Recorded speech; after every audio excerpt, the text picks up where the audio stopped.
Nama saya Ferry Sahmila. Kalau asli orang tua saya itu dari Sumatera Barat. Oke, orang Minang ya Pak ya? Orang Minang, suku Minang. Dua-duanya kebetulan ayah ibu saya dari Minang. Tapi dari kecil beliau berdua sudah merantau di Jogja. Ibu bapak saya ketemunya di UGM. Sama-sama menjadi mahasiswa di UGM. Nah, saya lahirnya di Jakarta.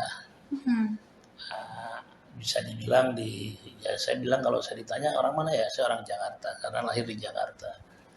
Tapi pernah kecil saya di Jayapura. Oke, jadi udah pernah kemana aja nih Pak? Ya, ke se-Indonesia gitu ya? Kebetulan ayah saya dulu di DPRD Provinsi Papua. Jadi saya tinggal di Jayapura. Ayah saya pas tahun 69 pas PPRA itu turun di Sorong. Setelah itu pindah ke Jayapura. Saya punya kakak satu laki-laki, adik dua perempuan. Adik saya yang dua perempuan tuh lahirnya di Jayapura. Oke, kalau Pak Ferry sendiri lahirnya lahir di Jakarta. Jakarta. Di Taman Puring di Rumah Sakit Muhammadiyah. Oke.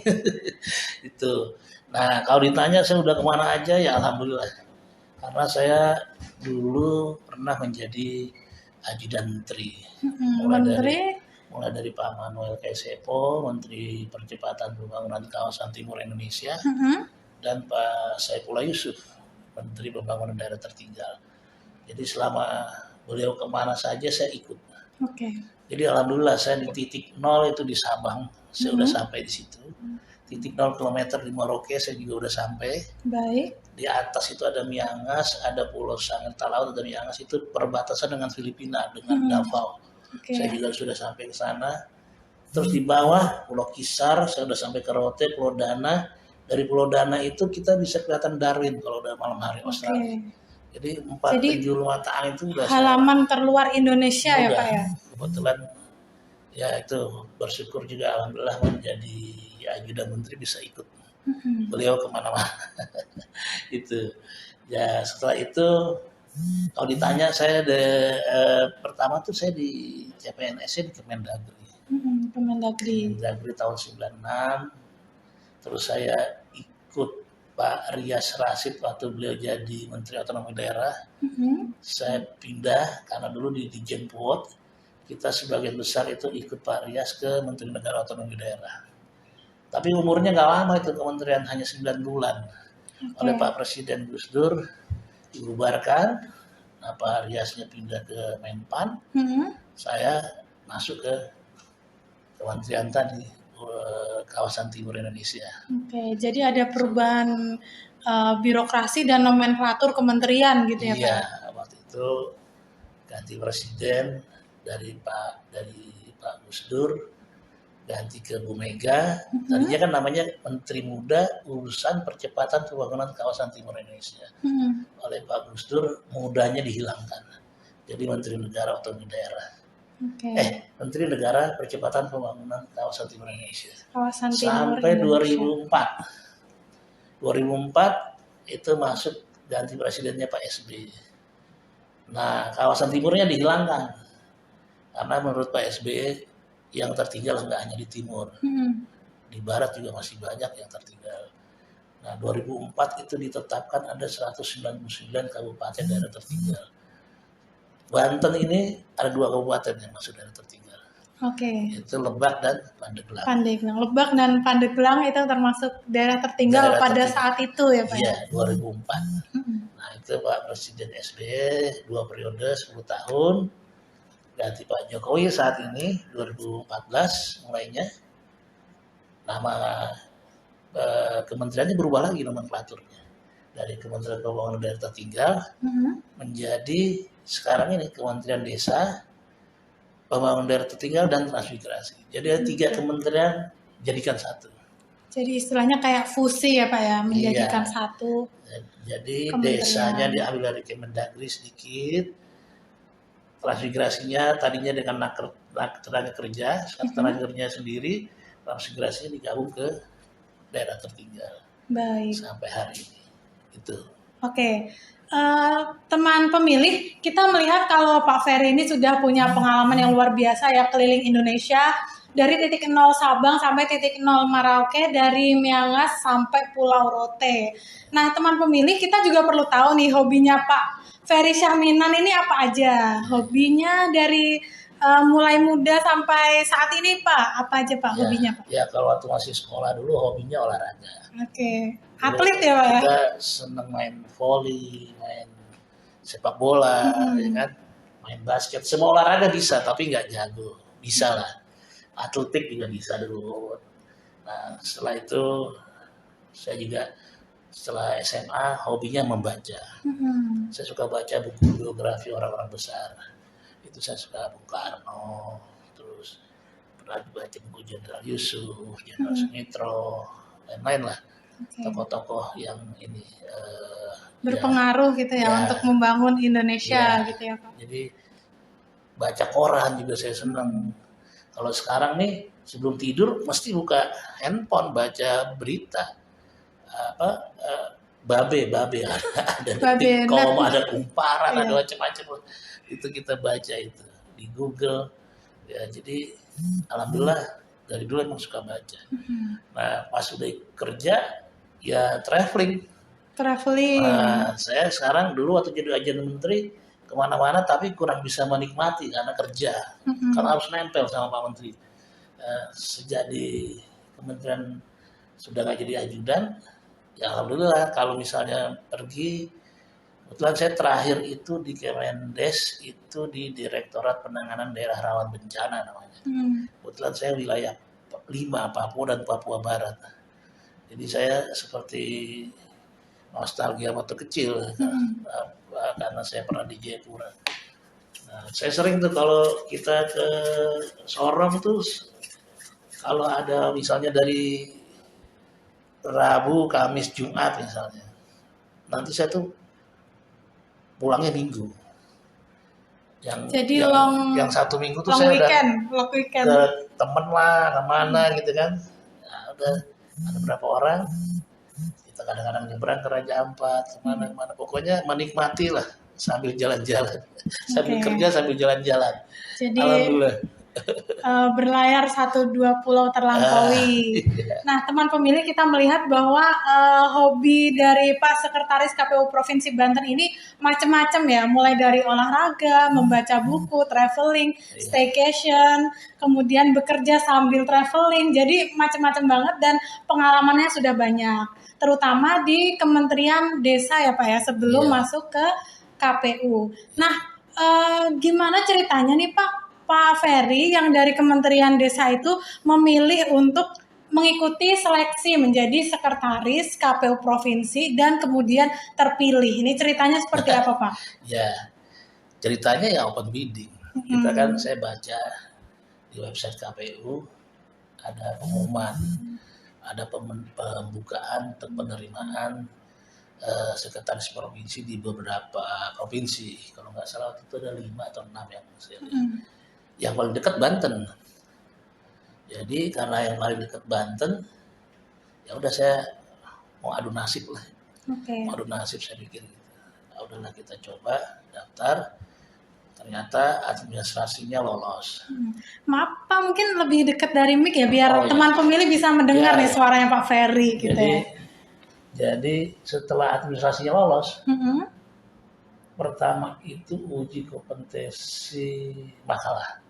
Makalah dulu ya Pak ya. Makalah dulu tahapannya itu. Setelah makalah, alhamdulillah lolos juga. Tertinggi kalau nggak salah Pak nilainya ya. Iya waktu itu alhamdulillah tertinggi. Saya spoiler sedikit nih. dari beberapa provinsi itu memang kebetulan saya yang tertinggi. Nah, kedua assessment itu ada termasuk psikotes segala macam, wawancara, terakhir wawancara. Waktu assessment saya di bawah justru nilainya. Gitu. Paling kecil saya, paling rendah. Nah, penentuan di wawancara terakhir sudah menunggu nasib lah, kita nunggu nasib. Ya ternyata pas pengumuman lihat alhamdulillah keterima ya, syukuran ya Pak. Syukur alhamdulillah karena ya di sini tentunya saya eselonnya lebih tinggi daripada waktu saya di Kemendes. Saya di Kemendes itu eselon 3. dan pangkat saya sudah 4B dari 2012. Oke, udah lama ya Pak kalau ya? di polisi itu namanya kombes mentok sudah. Udah nggak bisa dapat bintang kalau nggak ada job bintangnya. Oke. Alhamdulillah saya hijrah ke sini, eselonnya naik, ya tentunya punya niat ya lillahi ta'ala mau kerja di sini. Baik, luar biasa banget karir ya. lah. Iya. Jadi Pak Ferry ini berusaha untuk men-challenge diri ya. Ketika di Kemendes itu udah kayaknya udah mentok nih posisinya, kita coba untuk men-challenge diri dan open bidding di KPU, dan alhamdulillahnya hari ini Pak Ferry duduk sebagai sekretaris KPU Provinsi Banten. Nah, terkait dengan posisi Bapak ini sebagai sekretaris gitu ya, harapan Bapak untuk kemajuan KPU Provinsi Banten itu apa Pak? Ya, tentunya dalam 3 bulan lah bisa dibilang, hari ini saya sudah 3 bulan karena saya dilantik 14 Juli. Kurang lebih sekarang sudah 3 bulan. Dalam 3 bulan itu sudah beberapa kegiatan yang memang sudah direncanakan sebelum saya di sini itu alhamdulillah bisa berjalan dengan baik. Seperti terakhir kita di desa Nyompok itu ada kan DP3 ya. Betul. Sebelumnya ada pendataan pemilih berkelanjutan. Karena tugas sekretaris itu adalah memang mensupport atau mendukung kegiatan para komisioner. Di situ kan memang sudah ada divisinya masing-masing sebagai penanggung jawab. Ya kita di sekretariat tugasnya bagaimana kegiatan-kegiatan itu bisa berjalan dengan baik dan sukses. Nah, alhamdulillah itu sudah jalan. Tinggal masih ada beberapa kegiatan yang ke depan masih akan kita lakukan. Kedua dari sisi SDM. SDM juga waktu saya di sini masih ada beberapa jabatan yang kosong, terutama sekretaris. Kemarin tahap pertama sudah kita lakukan seleksi, alhamdulillah sudah terpilih. Dan itu kebetulan untuk sekretaris kabupaten dan kota ya Pak. Kebetulan dua-duanya dari kita, dari provinsi yang berhasil menjadi sekretaris di Kabupaten Lebak dan di Kota Serang. Nah, tentunya konsekuensinya adalah jabatan ditinggal beliau-beliau itu berdua akan kosong. Nah, mungkin sebentar lagi Pak Sekjen atau KPU RI akan mengisi jabatan-jabatan yang kosong. Atau mungkin ada tahap kedua untuk proses seleksi sekretaris. Karena ada beberapa yang memang masih statusnya adalah DPK. Nah, kemarin Pak Sekjen sudah buat surat edaran yang tidak alih status atau yang memang tidak lolos atau yang memang tidak mau alih status, itu semua dikasih batas akhir tanggal 5 November. Lewat tanggal 5 ya mau tidak mau harus dikembalikan ke instansi awalnya masing-masing. Gitu. Nah, kemarin kita sudah menginventarisir semua teman-teman sekretaris provinsi diminta mengirimkan laporan ada berapa lagi yang kira-kira sekretarisnya tidak alih status. Nah, mungkin itu. Nah, alhamdulillah itu sudah kita bisa laksanakan. Saya punya kebanggaan juga sebagai sekretaris baru bisa mensupport teman-teman dari dalam provinsi sendiri yang berhasil lolos menjadi sekretaris di kabupaten maupun kota. Baik. Nah, itu dari sisi SDM. Nah, dari sisi sarana prasarana juga saya punya concern ke situ karena itu juga merupakan salah satu keinginan Pak Sekjen untuk menginventarisir kantor-kantor KPU yang ada di kabupaten kota seprovinsi Banten, mana-mana saja yang masih pinjam pakai atau masih sewa. Ternyata di kita ada yang masih sewa, itu Kabupaten Lebak. Di Lebak, betul. Nah, alhamdulillahnya teman-teman sekretaris kabupaten yang ada di Provinsi Banten ini kemarin melaporkan bahwa sudah dapat kepastian dari kepala daerah beliau sudah setuju untuk menghibahkan. Ada lahan kayak di Lebak itu dapat lahan sekitar 2000 meter. Lumayan luas ya Pak ya untuk kantor. Nah, itu mudah-mudahan segera bisa diproses administrasinya. Ya kita usulkan ke KPU RI dan mudah-mudahan KPU RI bisa segera mempunyai anggaran untuk membangun. Kita berharap seperti itu. Nah, tadi juga di Pandeglang, Pandeglang juga sama. Itu kantor yang sekarang dipakai, tadinya masih pinjam dari Pemda, tapi tadi dilaporkan bupatinya sudah setuju untuk menghibahkan gedung itu sebagai milik KPU. Nah, satu lagi di Kabupaten Serang. Kabupaten Serang itu sudah setuju juga bupatinya untuk menghibahkan lahan. Itu lumayan besar, sekitar kurang lebih 4.500 meter. Itu bisa gedung kantor dan sekalian gudang mungkin. Nah, kita berdoa semoga KPU RI punya anggaran untuk segera membangun kantor-kantor KPU yang ada di seluruh Indonesia. Karena tadi kita dengar Pak Arief Budiman mengatakan kalau di luar negeri itu KPU itu sangat dihormati. Bahkan kalau kunjungan-kunjungan ke luar negeri, ketua KPU selalu ditunjuk menjadi chef de mission sebagai ketua rombongan. Tapi masa di kita sendiri KPU gedungnya masih sewa, masih pinjem. Saya berobsesi kalau bisa di Provinsi Banten ini seluruhnya gedungnya sudah milik sendiri ke depannya. Syukur-syukur selama saya menjadi sekretaris bisa mensupport atau mendukung para komisioner atau ketua untuk melakukan lobby-lobby ke Pemda. Baik. Gitu. Oke.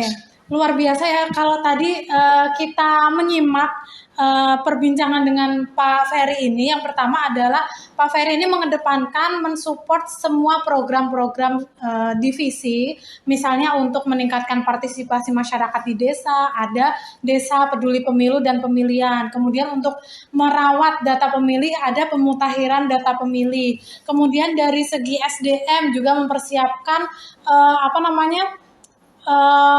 tempat-tempat strategis ya yang kosong kemudian untuk segera diisi. Kemudian yang ketiga adalah mengadvokasi sarana prasarana di mana di KPU provinsi, di KPU kabupaten dan kota itu masih ada sewa dan juga belum punya tempat kantor sendiri. Maka kita advokasi dengan spiritnya Pak Ferry ini supaya KPU itu mandiri dari sektor sarana prasarana dan juga program-programnya bisa berjalan dengan lancar. Begitu ya Pak ya? Masuk gedung kantor kita sendiri. Betul. Provinsi ini masih pinjam pakai ke Pemda, ke Gubernur. Iya. Yang mudah-mudahan dalam waktu dekat Pak Gubernur juga bisa menghibahkan gedung ini sebagai milik KPU. Asetnya KPU ya. Iya, jadi kalau sudah aset KPU sendiri kemungkinan besar lebih mudah kita untuk merawatnya. Baik. Gitu. Karena anggarannya bisa disediakan oleh KPU RI, mudah-mudahan begitu. Oke.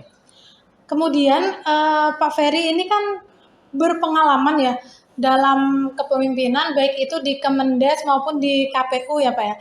Apa sih perbedaan budaya kerja di Kemendes dan KPU? Mungkin kan beda kantor, beda kementerian itu berbeda budayanya Pak. Yang paling menonjol perbedaan itu apa Pak? Sebenarnya kalau berbeda, ya pasti ada perbedaan. Karena memang tugas fungsinya juga berbeda. Baik. Di Kementerian Desa, kita tidak berhubungan langsung, hari-harinya tidak berhubungan langsung dengan masyarakat.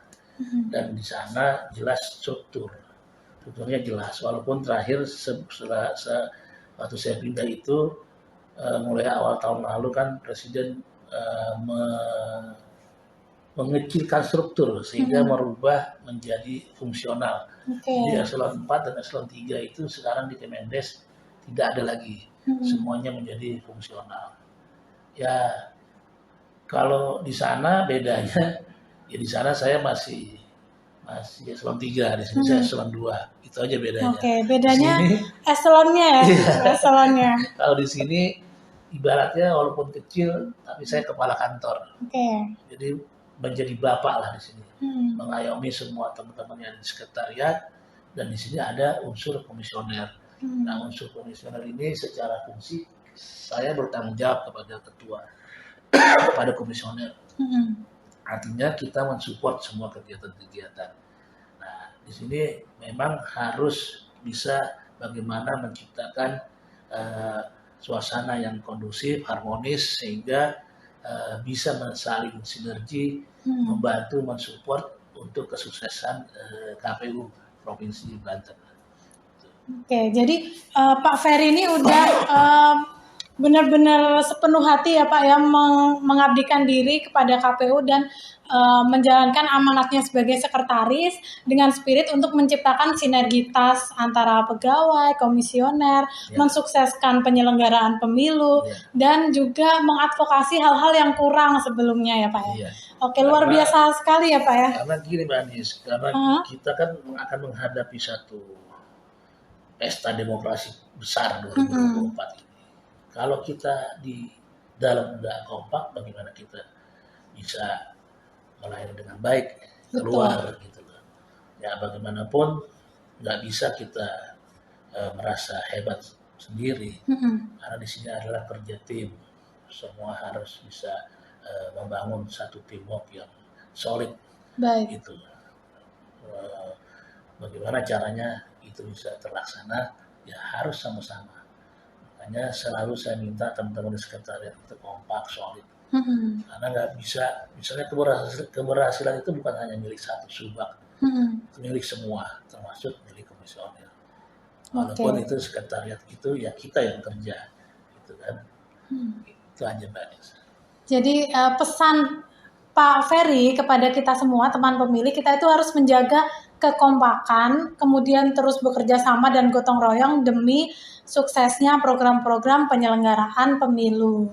Nah Pak Ferry, terakhir nih Pak, kita mau minta saran dan pesannya ya untuk teman pemilih dimanapun berada dan juga seluruh pegawai KPU se-Indonesia nih terkait dengan bagaimana untuk menjaga kekompakan, menjaga spirit agar tetap semangat bekerja dan tetap membangun kerja sama tim. Itu seperti apa Pak pesan-pesannya Pak? Ya, artinya pertama ya harus bisa menekan ego masing-masing. Karena ego ini ya dibilang gampang ya nggak gampang. Kadang-kadang egoisme sektoral ini membuat menjadi halangan justru. Seperti sama dibilang koordinasi. Koordinasi itu adalah satu kata yang mudah disebutkan tapi sulit dilaksanakan kadang-kadang. Jadi bagaimana teman-teman tetap bisa mengatur atau mengurangi egonya agar bisa menjalin satu kerjasama yang baik antar subak, antar kabak maupun sekretariat dengan komisioner. Ya tentunya semuanya, tidak hanya di sekretariat, teman-teman atau bapak-bapak ibu komisioner itu juga harus bisa menjaga egonya supaya kita bisa satu bahasa, satu kata dalam melaksanakan semua kegiatan yang ada di Provinsi Banten. Kedua, sebenarnya juga kita pengen, saya ada satu keinginan gitu, mungkin kalau bisa dilaksanakan tahun depan, saya mau sudah sedikit bicara dengan ibu bapak komisioner, saya pengen satu punya keinginan bagaimana kita ke depan melakukan sosialisasi, tapi yang saya pikirkan itu sosialisasi di pesantren, di santri. Karena ini kan Banten ini terkenal dengan daerah ulamanya, disebut tanah jawara, tapi di sini juga banyak ulama. Dalam apa namanya ini saya dalam pengetahuan saya pesantren ini masih kurang maksimal selama ini didekati gitu ya. Katanya sebelumnya kalau sebelum pandemi ini ada memang tahapan-tahapan sosialisasi ke sekolah-sekolah, madrasah, ke pondok pesantren. Tapi kita hanya datang ke sana memberikan sosialisasi, tapi udah seperti biasa. Kalau saya ingin membuat satu jambore santri namanya. Ini saya cerita di sini biar orang-orang tahu. Saya pengen juga lihat responnya bagaimana. Ini baru wacana. Itu dari mana anggarannya, dari mananya saya juga belum tahu. Tapi punya satu cita-cita, keinginan ingin membentuk satu kegiatan namanya Jambore Santri. Nanti kayak dulu waktu sekolah tuh kita pernah ikut pramuka, dulu ada namanya Persami, perkemahan Sabtu Minggu. Kalau ini mungkin nanti Perkaju, Kamis Jumat misalnya. Kegiatannya apa? Ya nanti kegiatannya yang menyenangkan. Di outbound, kita bikin misalnya ada lomba azan, ada lomba baca Quran, lomba masak, macam-macam. Nanti diisi oleh misalnya Ketua KPU RI, Pak Sekjen, untuk memberikan pendidikan pengetahuan tentang pentingnya memberikan hak suara atau memilih atau mengikuti pemilu. Pak Ketua, teman-teman komisioner, kita bagi beberapa hari itu untuk mengisi kegiatan tersebut. Malamnya ada jerit malam, ada pokoknya dibikin yang menyenangkan, yang fun gitu ya Pak. Ya, sehingga mudah dicerna, mudah diterima dengan bahasa-bahasa yang tidak terlalu menjelimet. Termasuk simulasi bagaimana cara mencoblos surat suara segala macam kalau nanti sudah ada. Karena surat suara itu juga kalau nggak diajarin itu bisa dicoblos semua malah nggak jadi suara. Iya betul. Kan gitu. Nah itu, ini keinginan. Teman pemilih tadi Pak Ferry sudah menjelaskan ya cita-cita, keinginan untuk membuat jambore pesantren ya, jambore santri, agar pemilih pemula atau pemilih yang ada di lingkungan pesantren, karena kita juga melihat Banten ini adalah bumi para wali, bumi para santri gitu ya. Kita melihat bahwa kelompok-kelompok tersebut juga harus dipersuasi agar tetap punya spirit untuk memilih dan berpartisipasi dalam pemilihan umum. Nah, kemudian terakhir teman pemilih, memang pemimpin itu salah satu tugasnya adalah menjadi solidarity maker ya, membuat orang itu kompak, membuat orang itu punya semangat bekerja sama dan lain sebagainya, sehingga tujuan utama dari lembaga itu menjadi tujuan dari masing-masing pribadi yang ada di dalam satuan kerja tersebut.